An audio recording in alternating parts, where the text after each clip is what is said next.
What's going on, everybody? Welcome to the season 2 of the Rentish podcast. I'm Zach, and I'm here with my co-host, Patrick. We're two rookies chasing the dream of real estate investing. In this podcast, we'll talk about property management, wild stories, and everything in between.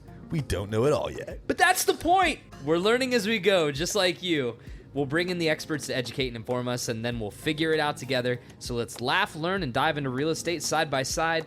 Got to be honest with you, buddy. There's some weird energy on that intro read, but I kind of liked it. It's fun. Yeah, I was really trying to channel my future career in voice acting. Yeah, that's the thing, is that this whole podcast is not part of the job. We're really just like shadow putting our resume out there for Disney and Pixar to like come and hire us as voice actors. Yeah. So yeah, I don't know. How's your day going? So far so good. How about you? No, I'm good.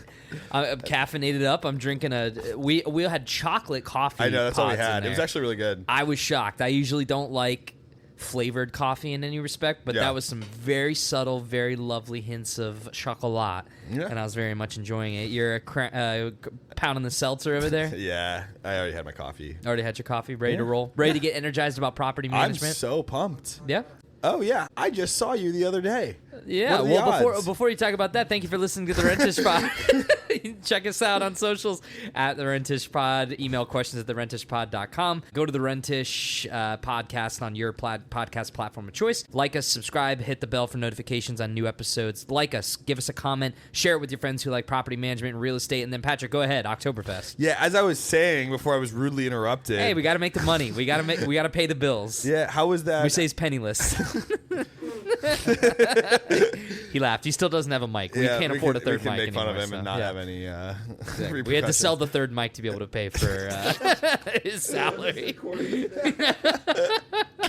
No, okay, sorry. Oktoberfest, yeah. How was that schnitzel sandwich you were eating on Saturday evening? It was good. Yeah. So we're recording this on September 23rd. This past weekend was the Oktoberfest Cincinnati, which is a timeless tradition in our city of Cincinnati, where we record this podcast, where it is famously the largest Oktoberfest outside of the big one in Munich, Germany. Yes. And Cincinnati has a big German population. Lots of German immigrants came to Cincinnati back in the day when it was being settled and everything. So that's why there's such a big culture of celebrating the heritage of the Germanic roots. Sorry. But yeah, ate some schnitzel, some red cabbage, some... You know those, like, one of my favorite things are those candied nuts that you can get that they serve that are, like, hot. They put them in that wheel. They spin them around and get, like, all, like, the sugar on them and stuff. Oh, my God. It's addicting. You can just, like, once you pop, you just can't stop. But the food was excellent. I mean, the food was great. The beer was great. I love going. There was a polka band that played at one of the far ends of the park until, like, 11:30 that night, and they were just doing like covers of like the Killers and freaking cool. They did Pink Pony Club, but it was like with like tubas and everything and like an accordion, and it was like just people in lederhosen and dresses and just rocking out, and then it's a fun time. Yeah, Oktoberfest is a fun time. Yeah, I had a bunch of bratwursts and sausages this weekend. That's one thing I didn't get was a sausage. Oh man, what are you doing? I don't know. The Reuben. Schnitzel's where it's at, man. Schnitzel's great. I had a schnitzel on Thursday. So good. You were like getting sun-soaked, like letting the 90-degree Cincinnati weather just beat you right in the face while you pounded beers. No, I was there from 2 p.m. to 11 p.m. Yeah. So, I was there for a while. And I lost my group at some point, and then, I bumped into you. And I was like, I'm going to go over here. And I thought I was never going to see or hear from you ever again. But then you came, like, 5 minutes later, and I was out and around, just kind of eating food and enjoying the atmosphere. But eventually fun. Really, really fun. I guess, how do you make that transition into talking about property management and real estate? You know, I mean, like, shout out to Cincinnati for the the management of the facilities of the grounds. Yeah, I'm really. That's a good one. Yeah. Landscaping costs and all that stuff like that. Yeah. Speaking of landscaping, what do you landscape? Real estate. Oh, yeah, right. And what else has to do with real estate? The Rentish podcast. That's why we get paid the big bucks. Yeah. We're right on target here. We got a good show for you guys today. It's going to be a really fun one. We don't have an expert to come in on for an interview segment for this episode, but what we do have is Musset scooting the bench and making a farting noise. We do have... If that picked up on the mic, keep that in. And... We do have a couple fun stuff. Patrick's got a tenant horror story that he's going to read, and we're going to talk about that, and we'll see how that's going to go. He's giving me a look like he is absolutely thrilled to read this one. So excited. And then after that, we're going to lighten the mood by playing a little game called Listing or Lying. So, again, thank you for listening to the show. And Patrick, why don't we get on into it, huh? Yeah. So this segment's called Incalculable. Oh, wow, I'm already messing up the first word. What is it? Real estate. Doing great. Well, yeah, I mean, the segment's called Real Estate Horror Stories, as we talked about. I'm talking about the title of the story is Incalculable, right? Yeah. Incalculable Damage. How a We Buy Ugly Houses franchise left a trail of financial wreckage across Texas. Sounds like true horror. Like Yes. actual horror. Yeah, no, for sure. So we'll get right into it. Ronald Carver was a skeptical... Wow, I'm butchering this already. Ronald Carver was skeptical when his investment advisor first tried to sell him on an ugly houses investment opportunity 8 years ago. But once the Texas retiree heard the details, it seemed like a no-lose situation. Carver would lend money to Charles Carrier, owner of Dallas-based C&C Residential Properties, a high-producing franchise in the Homevestors of America house-flipping chain, known for his ubiquitous We Buy Ugly Houses advertisements. The business would then use the dollars to purchase properties in which Carver would receive an ownership stake, securing his investment at an annual return of 9%, paid in monthly installments. Worst case, I would end up with a property worth more than what the loan was, Carver said of the pitch. Carver started with a $115,000 loan in 2017, and sure enough, the interest payments arrived each month. He had worked 3 decades at a nuclear power plant and retired without a pension and before he could collect Social Security. He and his wife lived off the investment income. The deal seemed so good, Carver talked his elderly father into investing, starting with $50,000. As the monthly checks arrived as promised, both men increased their investments. By 2024, Carver estimates they had about $700,000 invested with Carrier. Then last fall, the checks stopped. The money Carver and his father had invested was gone. Dun, dun, dun. Insert dramatic noise here, producers. Carrier is accused of orchestrating a years-long Ponzi scheme. Bilking, which I recently learned means stealing. I'm going to try to add that into my vernacular. Yeah, bilking. It's a good vocab word. Bilking tens of millions of dollars from scores of investors, according to multiple lawsuits and interviews with people who said they lost money. Or one might say, had their money bilked. That's good. Yeah. It's really funny. The financial wreckage is strewn across Texas, having swept up both wealthy investors and older people with modest incomes who dug into retirement savings on the advice of the same investment advisor used by Carver. Dang, that's actually really sad. Yeah, it's really sad. That really sucks. Yep. That really sucks. As early as 2020, Carrier had begun taking out multiple loans on individual properties, some of which he never owned. In cases reviewed by ProPublica, as many as 5 notes were recorded against a single property, far exceeding the property's value. Carrier also failed to properly record many deeds that were supposed to secure the loans, accumulating more debt than he could ever repay, while investors remained unaware they had no collateral for their investments. Oof. That's really, really sad. That's crazy that just could like happen too. It's crazy it can happen. Yeah, I mean that there's a lot. I feel like real estate, I mean, we talk about this all the time with like the horror stories or whatever, but there's just so many opportunities on all sides of the real estate and investments, like whether you're a tenant, whether you're a landlord, whether you're just an investor in general, or what. There's so many opportunities, it seems like, for people to get really screwed over. Yeah. In a lot of different respects. And the variety is what's shocking to me. I want to ask you, the We Buy Ugly Houses thing.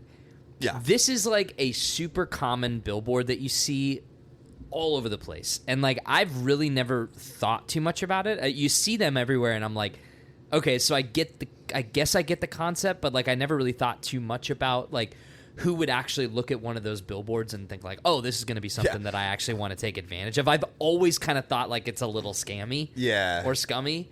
I never like look at a billboard and I'm like, I'm going to utilize that service. That's the thing. Unless it's like a new Arby's sandwich or something.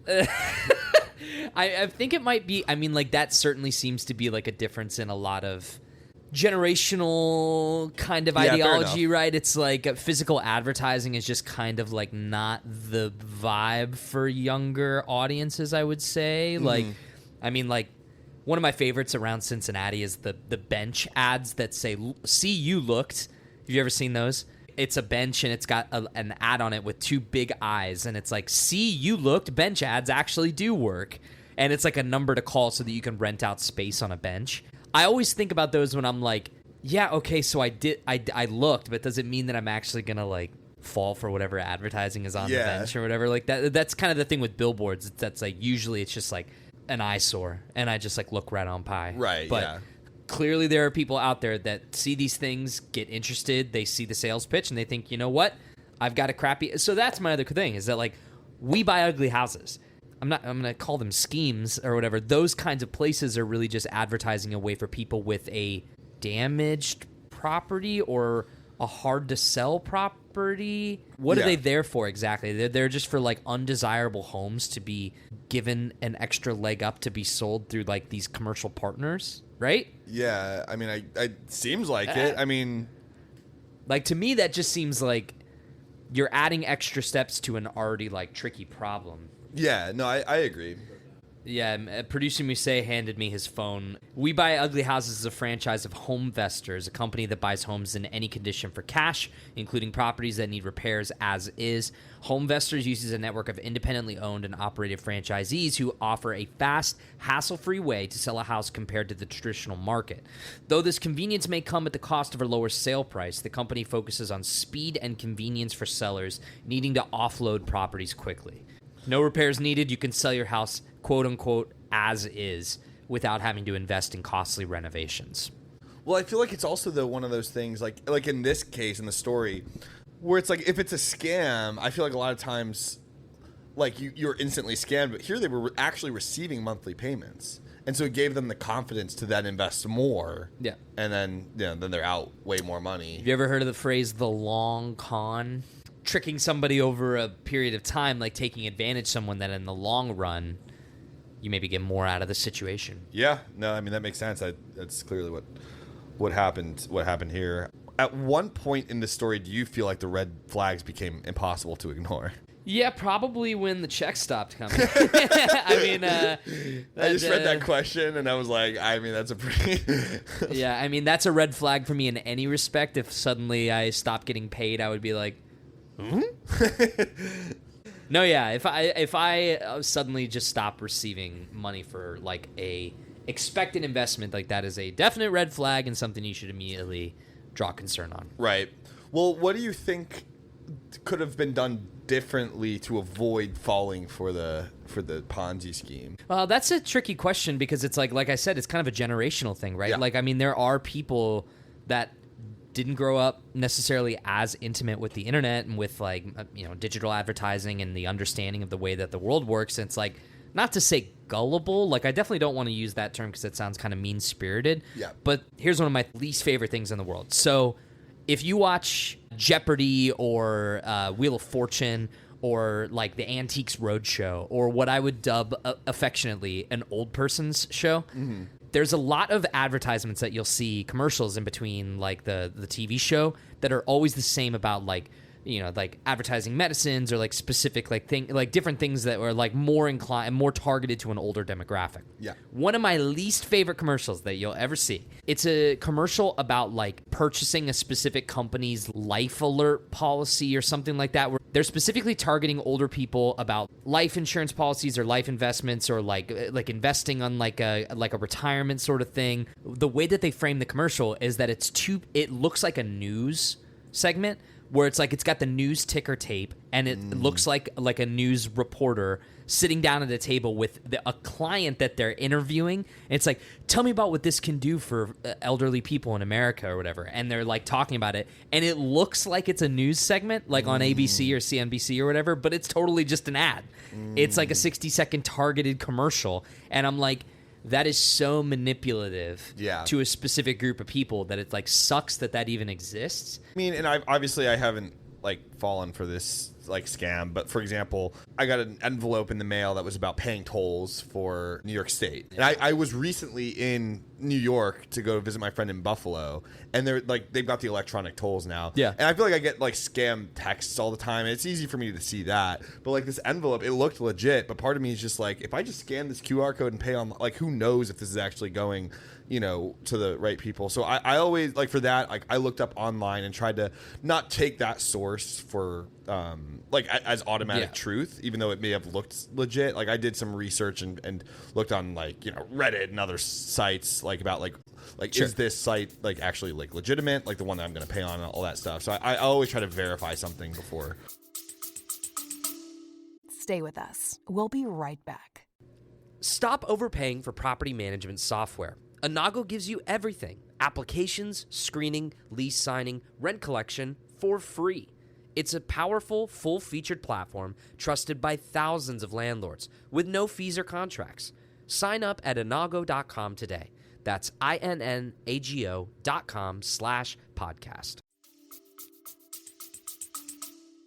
Yeah, I think the bottom line is just like research whenever you're getting into something. I mean, it's hard. It's like this podcast is probably primarily listened to by a younger demographic, but it's like there are people in the real estate industry, buyers, sellers, all over, that are, you know, that don't properly do their research, and you just need to make sure that you vet everything. Like, don't willingly just, like, especially when it comes to money and finances, like, you want to make sure that you're vetting everything and doing your best due diligence to suss out any kind of, like, potential scam or potential issue. Like, you want to just make sure that you're covering all your bases, right? Yeah. Yep. Not really much else to say, but sorry, Mr. What's his name? Mr. Carver. The Rentish Pod would like to extend a loving hand and let you know, we're sorry that this happened to you. This sucks, obviously. Yeah. If you or someone you know has a story similar like this, feel free to email questions@therentishpod.com with your story. We do truly enjoy listening to the horror stories or fun stories. If you have a fun one, feel free to email us, and we'd be happy to read it on the show. All right. Well, it's time to move on, Patrick. Cool. I think so. We're going to play a game. We're going to switch it over. We got to hear love games. Yeah? It's been a minute since we played a game on here. So yeah. We're going to play one, and I'm going to host it, and you're going to play along. Yes. Today, we're playing a little game called Listing or Lying. Listing or Lying. I feel like insert theme music here, producers. We'll throw some wild, bizarre, or just plain unbelievable property listings your way. Pat's job is to guess. Are these actual homes that were on the market, or did we just make them up? Some of these will make you shake your head, others might make you laugh, but one thing's for sure, real estate can get seriously strange. So let's see if Pat can separate listing from lies. I like in Who Wants to Be a Millionaire when all the lights like you know what I'm talking about? Yeah. Okay. That was good. All right. So I've got a few listings here. Number 1, the most colorful home in Queens. Location, Astoria, Queens, New York. Price, $1.85 million. Layout, 6-bed, 4-bath. Here's the description. You ready for I'm ready. So far, you think lie. Yeah. So far, you're like, this is the lie. Yeah. All right, tucked away on a quiet street in Astoria, Queens, this 3-story townhouse was painted in nearly every shade of the rainbow, from hot pink shutters to lime green trim. Step through a graceful, attached entryway into a candy-colored wonderland, where every room bursts with personality and soul. Think floor-to-ceiling windows that drench the space in natural light, hand-selected chandeliers that double as sculptural art, and bold floral-themed finishes that feel like living in an eternal spring. The most colorful home in Queens. Okay, no pictures. Okay, no pictures. So, okay, that makes it a little bit harder. So originally I was like, lie, because 6-bedroom house in Queens in New York for what would you say, 1.6? 1.8 million. I mean, like, I just like knowing how expensive real estate is in New York, I'm thinking like a 6-bedroom house, like 1.8 million. Yeah, that does seem low. It seems low to me.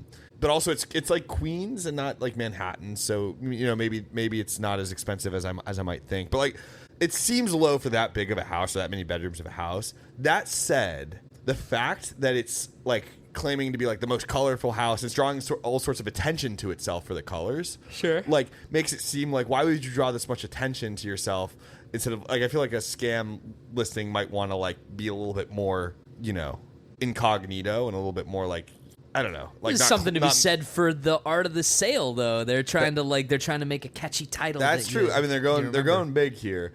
I'm still gonna go lying just because of the way the listing sounded, like the words used. It made it seem a little too salesy. A little too salesy. Okay. So I'm going lie, with my one hesitation being like, this grand claim that you're the most colorful house, like that draws a little too much attention to itself. Okay, so listing or lie? You're locking in lying. Show me lie. Yeah, according to producer Musset, this is an actual real listing. Now, can I show the photo? Yeah. So that's the photo of the listing. Okay. So, not the most like elegant looking property ever, but it's kind of just got this eclectic sort of like color palette to it. I don't know. Are we gonna put the images in the description of the pod? Yeah. Okay, cool. All right, ready for number 2? Let's do it. This is, I don't know why, this is the most obscure, this is the most, not obscure reference, but this whole thing is making me think of when Lord Farquaad is like asking the mirror about the different princesses. Yeah. He's like, number 3, my lord, pick 3. He says pick 3 and holds up number 2. Because it's like, oh, it's the eligible bachelorette. Yeah. She likes pina coladas and getting caught in the rain. Such a good movie. All right. Next up, listing number 2, the UFO house. Location, Pahrump, Nevada. Okay. Price $799,000. Layout, 2 bedrooms, 2 bathrooms, 1,700 square feet on 10 acres of land. For the description of the listing, a saucer-shaped aluminum-clad home elevated on 3 concrete piers with a circular great room, panoramic desert views, retractable stairs, and LED landing strip lights. Listing copy claims it was conceived with guidance from off-world engineers and features galactic Wi-Fi, plus a meditation dome, solar panels, and a rainwater capture system are touted as eco-friendly perks. Oh, that's so awesome. Patrick, is it listing or lie? I hope it's listing so I can live there. That sounds amazing. You want to live in the UFO home? Dude, that sounds awesome. I don't know. Like, that's another one. Sounds like a nerd's, like, paradise. Yeah, that's crazy. Some neckbeard is going to move in there and never leave. That sounds like, that's just crazy if that does exist.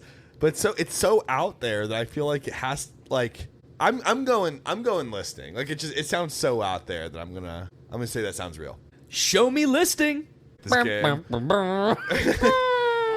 Yeah. All right, so yeah, that was a lie. The UFO house is a lie. It's funny because like I don't know if you've ever gone. Have you ever used Airbnb and looked at like quirky listings, like the unique listings that they have? No, I haven't. You can stay in some places that straight up look like flying saucers. Oh, that's so sweet. In Nevada, but yeah. Okay, we got 2 more really quick, and then we're gonna end this bad boy. Next up, the 2-toilet bathroom. Location: Shrewsbury. Holy moly. Shrewsbury, Shropshire, in the United Kingdom. That sounds like a big place. It's located in Shrewsbury, Shropshire, the most magical kingdom in all of the UK. Priced at $400,000, 5 bed, 1 bath, 2 toilets. This unassuming semi-detached house offers spacious and flexible accommodation, ideal for modern family life. But it also has one feature that's got everyone talking. The main bathroom features 2 toilets placed side by side. The rest of the home is more traditional but generous, with 5 bedrooms, shared living spaces, and plenty of room to make your own. The property's layout and design suggests its former life as a pub might explain the double loos. Is it listing or lie? That's just such a ridiculous selling point. Like who's gonna do that? Like take two friends. You can take a dump with your friend. like what kind of selling point is that? I don't know. That's ridiculous. I'm gonna guess true for the same reason. It's just like, why would you? Like the UFO, it's like, yeah, I thought it was so ridiculous, but it's like, that's a selling point. Like, this is not a selling point. Like, no, like, I don't know. It sounds. It doesn't sound like a selling point, which means that you're thinking it's true. I'm thinking it's just a poorly engineered house, and they have to just like lean into it. Okay. Versus like, why would somebody fake this listing and be like, like people will want to live here. Okay. That's just my gut. All right. So you're listing. You're going listing. I'm going listing. Show me listing. It's a listing. Okay. All right. I guess you can't hear when the producer even screams listing into the microphone. So, yeah, no, this is true. This is a listing. Okay. All right, good. I got one. And here's the photo. So That's ridiculous. I think a simple plumbing job might fix this That's problem. so stupid. It's like take your pick when you walk in. Which one do I want to? I guess you could do one. Oh, genius! One has the toilet seat up, and the other one has the toilet seat down. That way, Wow, everybody's happy. That would fix every married argument. Right. One toilet seat up. That is really funny. Okay, last one. The submerged condo in Key Biscayne, Florida, $3.6 million per unit. Woo. 3-bedroom, 3.5 bath, 2,400 square foot. The description on Zillow: marketed as the first of its kind below sea level living. These luxury condos claim to sit 12 feet under the waterline with 360-degree reef views through reinforced acrylic windows. Amenities include a glass-walled elevator descending from the shore-level lobby, a rooftop infinity pool that's above water, of course, and private boat slips. Interior renderings show manta rays gliding past the living room.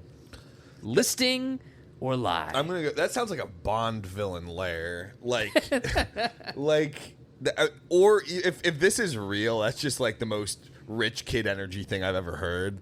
Because it's pretty extra. That is so extravagant. Also, I'm nightmare. sure it's cool. Nightmare. I would never pay to live underwater. No. Insanity.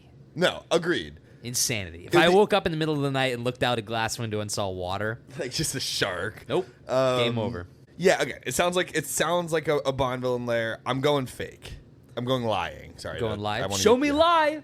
It's a lie. Yeah, it's a lie. It's Okay, actually a lie. okay. So yeah, this is another fake one. So you nailed it. You got. So what was I'm what was Patrick's I'm final two score? for two, or 2 two for for 2. 4. 2 for 4. So 2 and 2. 2 wins, 2 losses.